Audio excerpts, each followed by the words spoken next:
আবার বলি যে দেখেন আমাদের অনেক কিছু লাক্সারি করার মতো আসলে সুযোগ থাকে না, এটা আমাদের বুঝতে হবে। আমাদের অনেক সময় ব্যাটসম্যান শর্টেজ হয়, অনেক সময় বোলার শর্টেজ হয়ে যায়।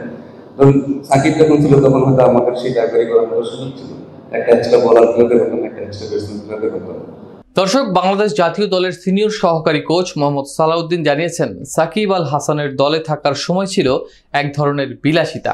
অতিরিক্ত একজন ব্যাটার বা বোলার নেওয়ার সুযোগ থাকতো, যা এখন নেই।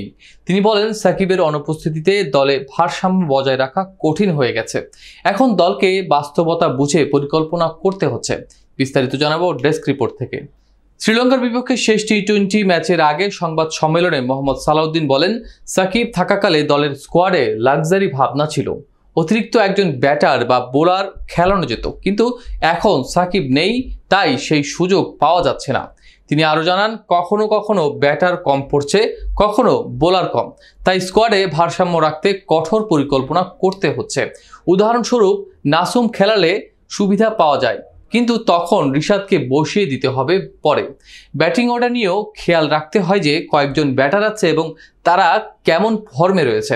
সালাউদ্দিন দলীয় সিদ্ধান্তের উপর গুরুত্ব দেন এবং বলেন, সেরা একাদশ মাঠে নামানোর চেষ্টা সর্বদাই থাকে। এখানে কোনো বিলাসিতা করার জায়গা নেই, আমাদের বাস্তবতা বুঝেই এগোতে হয়। এভাবেই দলের বর্তমান অবস্থার কথা তুলে ধরেন তিনি।